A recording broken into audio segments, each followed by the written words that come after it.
Good evening, everybody, and welcome to Life Talks Presents One Mic.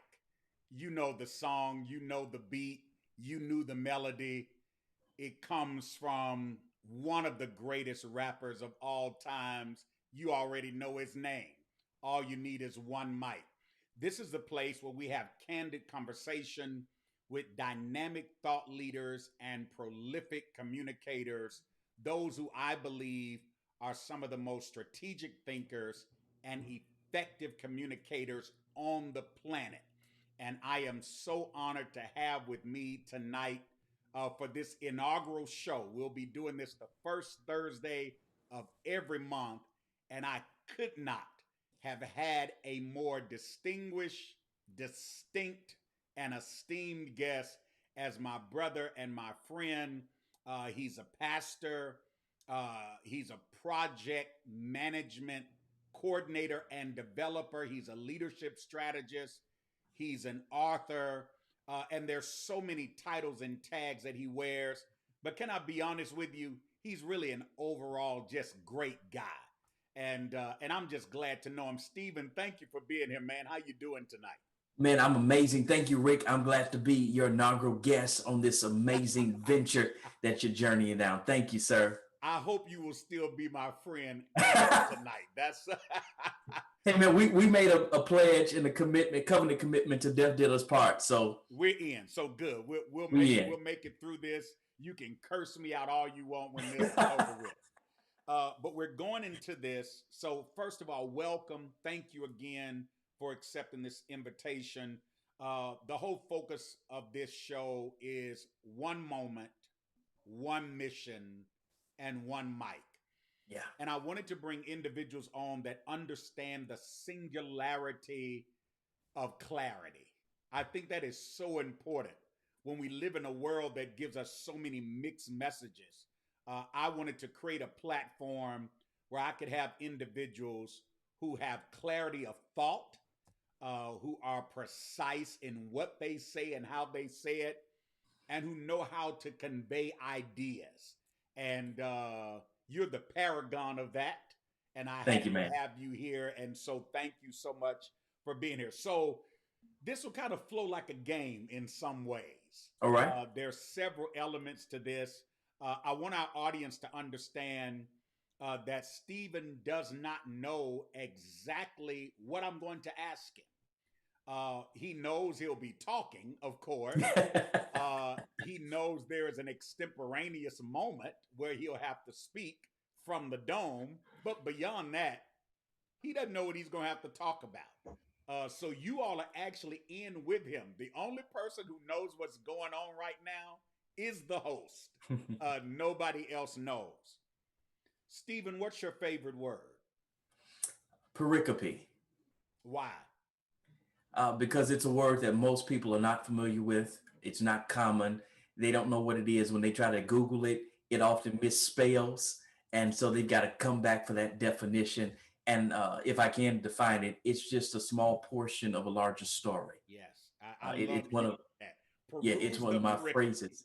Yes. Yeah, when I'm preaching, that's my exit ramp into the body of my sermon. Yes, sir. That is amazing. So I want to do a word association. I've got five words for you. Okay. We did not discuss these before, and I'm going to shoot them at you, and you just give me one word, not a phrase, not a sentence, just one word that you associate. You don't have to be rapid fire with it. Give it some Okay. thought. I've brought on thought leaders on purpose. So be thoughtful with it. Um, and because I knew it was you, every guest will have a different set of mysteries to unpack. Because it was you, and because you know how to navigate narratives and traverse the terrain of text and peruse the pericope, I figured tonight your word association would be five words that begin with the same letter, which is what we call in homiletics an alliteration. That's it. So that's what we're going to be doing tonight. Power,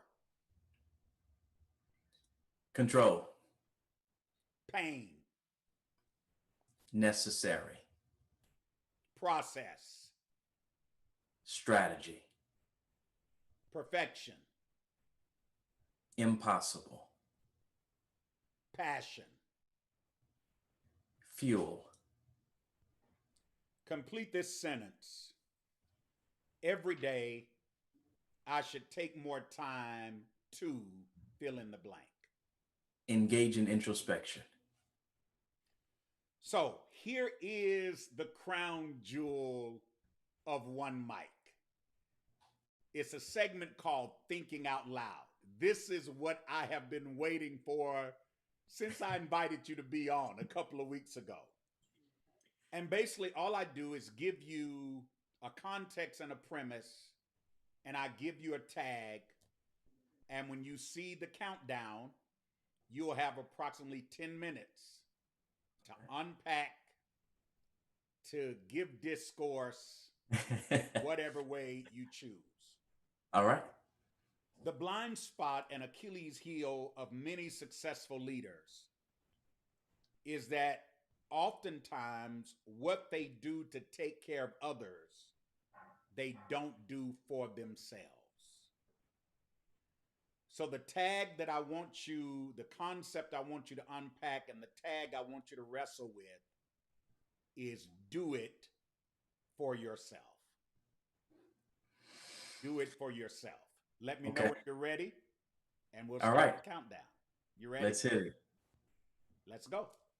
All right. So we've often heard the piece that the doctor is often the worst patient because they're unable to take the advice, the knowledge that they've gained, that they give so freely to other people, and bring it back upon themselves. I think it's a result of not wanting to have mirror moments, not wanting to engage in introspection, looking on the inside so that we can change what's within in order to change what's around.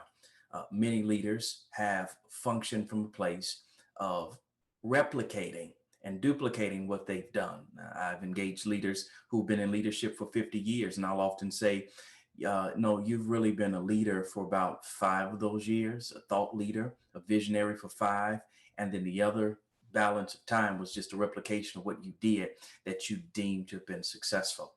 So because we don't like change, many people say they enjoy change, they're for change, they're about change, but they're not. We don't change unless we're forced to be changed in many instances, or until we become uncomfortable receiving the results that we've been given. And because we've become complacent and comfortable in our places, in our position, and whatever power that we have with the purse that we've been able to attain as a result of what we've done, we sit back, we sequester, we settle in, we dig our heels in, and we stay there as leaders. That is going to be the death of the average leader, not wanting to transition, to change, to make that shift, and give to themselves what they've been giving to other people. It is impossible to behave in a way that is inconsistent with the way in which you see yourself. Now, I'll say it again. It's inconsistent. It's not possible for you to behave in a way that's inconsistent with who and what you think that you are. And so if you see yourself in a particular place, then you engage in activities that will get you there. But if you don't see yourself in that place, in that space, in that domain, at that end goal, at the peak of that mountain, you won't do what's needful and necessary to get there. Self-awareness is a critical component of this. Emotional intelligence is a critical component of this. And because so many have high IQ, but a low EQ, that puts them in this place and this position where they never move past what I deem as a stuck place. They've reached this benchmark, they've reached this baseline that they can't move beyond. And again, it's because of not being critical of self, not being aware of self, one's weaknesses, one's strengths, then hiring to those strengths, and then hiring brilliant minds to surround yourself with, and then allowing them to work, allowing them to run, allowing them to be great. And so it becomes this contradiction. It becomes a place of hypocrisy for many leaders to say what they want to do, to cast these visions, to make these pronouncements about the future. And Rick, it can often just be a farce. It's just a facade. It's not genuine. It's not authentic. It sounds good, but it's not something that the rubber ends up meeting the road. because there's a lack of willingness to do the work, to deconstruct self, to unlearn what has been learned, to admit that it was good enough to get me to this point, but that what got me here won't necessarily get me there. Uh, Speaking to that point, it often causes us and challenges us to look back at our past, and we think that we've got to dismiss and destroy everything about our past if we're going to make a shift, if we're going to make a pivot, a twist in the road when we come to that fork where we need to make a change. And because we've got this delusional perspective about those things that got us to where we are, and then what it's going to take to move us forward, we continue to just stay stuck. We become trapped by tradition, doing what we've always done, the same way that we've done it. And again, this precludes us. It blocks us. We build these walls, these retaining walls, where we hold our potential, our destiny, our possibility in, and we never get to the other side of experience the ultimate level of the greatness that we can achieve. From a leadership lens, this is why you often see leaders who die as legends but never leave a legacy. They're legends but never leave a legacy because they've done all of this work, all of these deeds, amassed all of these accomplishments. They've got all of these trophies. They've built the buildings. They've amassed this number of followers. And then once they die, that's it, because they never thought beyond the goal. They never saw down the road what's going to outlive me, what's going to outpace me, what am I working on that's bigger than me, that's grander than me, that will live beyond me, that will feed people beyond my lifespan. And so they die as a legend. We celebrate them, but there's no legacy, there's no trail, there's no posterity placed behind them. This place of leadership, it's a difficult place to be in. It's a difficult ledge to stand on because it requires so much. It requires so much digging, so much extraction, so much unlearning, so much relearning. And I often say that leaders, real leaders, are lifelong learners. They're often and always evolving and changing and tweaking, redesigning themselves, recreating themselves. But that takes a place of humility. It takes the ability to put aside ego. It takes the ability to not be fazed with what you did yesterday. And if what you did yesterday, last year, last month still impresses you, something's wrong with you, because you ought to be in this constant state of what I call hustle. And we often put this negative label on hustle. No, hustle is just the grind. It's just that go get itness. It's that energy, it's that fuel that keeps pushing you to try, to stretch, to breach the boundaries of the comfort zone. And we all know, we should know by now, that nothing great happens in the comfort zone. It's always on the outside of that comfort zone where amazing things happen, where creativity takes over, where new ideas are birthed and launched and vision is expanded. I know we got church folk on, and we often talk about God enlarge my territory. That's our prayer. But God is not going to order our steps if we're not going to be willing to move our feet. We've got to take some steps. We've got to take some risk, assume some risk, and try some stuff. And again, that means from time to time, you've got to shed your shell. I was looking at the History Channel the other day, National Geographic rather, and it was focused on lobsters. And it showed the fact that at a certain point, a lobster has to outgrow and shed its shell. Because of the nature of the shell, it can't grow as the lobster grows. And so it has to come out of the shell. But here's the dangerous part. While it's out of its shell, there's some time before the new shell emerges and hardens to protect it. And so in that state, it's vulnerable. Now, the currents can push it against the coral reef and it can be destroyed. Predators are constantly swimming by. And so at that point, they're most vulnerable and become easy prey. Leaders have to be willing to take that risk, to shed the shell of protection, the protection of their past, protection of their trophies, the protection of their knowledge base, and be willing to grow and outgrow, again, some of the things that have gotten them to the place where they are. We will never be all we've been designed to be, created to be, operate in our full destiny if we continue to stay where we are, not willing to take the risk, to try something, to do something, to step out, to operate in that space that we label as faith, that standing on nothing, stepping out into nowhere and seeing something, experiencing something that we never would have done before. Again, It requires introspection. It requires change. It requires us positioning ourselves for transformation. And we've got to be willing to take the medicine as leaders that we give to everybody else. If it's good enough for us to give out, if it's good enough for people to pay us for, it ought to be good enough for us to take and digest and run the experiment on ourselves first, so that we literally can be a living testimony, a living sacrifice, to see if this thing works, if it's going to happen, so that we're proof positive of what change was in our life. And we can turn around and demonstrate that what changed in me can change in you as you're following me, as I'm growing you, as I'm grooming you, as I'm developing you, nurturing you, and producing you to grow to your potential. Because what great leaders do, great leaders don't acquire more followers, they build more leaders. And the best way to mentor, to serve in that leadership capacity is to be proof positive, to show the people that I'm not just talking about it, but no, on a regular basis, I be about it. I know that's Ebonics. I know that's not proper English, but you got to be about it to get other people to come along, to want to buy your product, to buy into you, buy into the vision that you're seeking to sell, so that they can grow, they can develop, and they can enhance. Wow.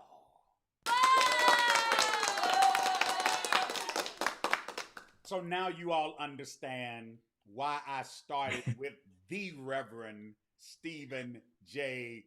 Thurston, the second and junior. I'm gonna just call him all. Amazing. One statement, all of the statements. There were so many poignant and pregnant truisms that were just articulated. But one statement you said that just jumped out to me, and that is, God can only order your steps if you move your feet. Yes, sir. Thank you, sir, for giving us a 10-minute thesis on what it means to do it yourself. Yeah. We'll be sharing this on our other platforms. We're exclusively live on YouTube, but we'll take this link and put it on our Facebook platforms as well, because we want you to see it. But you got to subscribe to the YouTube channel. We're trying to turn moments into movements. That's it. So there is a strategy behind everything that we're doing. Stephen, thank you again for taking time out of your Thursday evening to share in this moment. And for those who will be coming behind him in the months to come, please don't think because you watched tonight you got to cheat, and the next person already knows who they are, and they're probably watching, and I won't call out the names of anybody that lives on the Eastern Seaboard. I just won't call their name. But if you think tonight you can cheat, believe me, everything is going to be different than what Stephen responded to tonight. What are you doing, Stephen? What do you have going on? Please share that with those that are watching this, because I want to make sure that they connect. I mean, just what you gave in 10 minutes is life-changing. I can only imagine what will happen in their lives if they connected to what's being poured out of your life. So please share as generously as you choose what you have going on. Sure. It is my main mission and purpose to help individuals and organizations change what's within so that they can change what's around. And if you want to learn more about how to do that, you can go to my website, stephenjthurston.com. Resources are there in the area of relationship and leadership. We've recently launched the Mirror Moment Movement.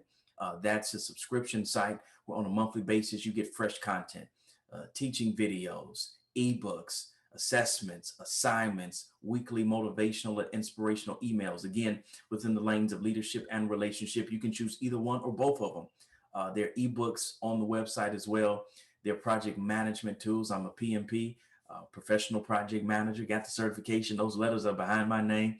And so again, if you got a small business, a church, you run a municipality, nonprofit, whatever it is, those tools are there to help run things more effectively and efficiently for you, helping you to do twice the work literally in half the time. So please go to stephenjthurston.com and plug in, take what you need. I'm happy to serve. If you received anything tonight, if you gleaned anything from these nuggets that will help to shape your nexus for leadership, please make sure you hit Stephen Thurston's Cash App. drop something off to him. He needs to buy another watch or a sports car. I don't know what he wants to do. But make sure you drop something. Let him know you appreciate him. And again, go and support everything that he has going on. And while you're doing that, make sure you like, comment, share, and subscribe to this YouTube channel. Thank you for meeting us here. I'm here every Thursday night at 8 p.m. for Life Talks with Dr. Ricky Allmon, where I just want to encourage you, equip you, and empower you to explore your potential, engage your passion, and expand your possibility, because I want you to enjoy your life. I'll talk to you later. Have a great evening.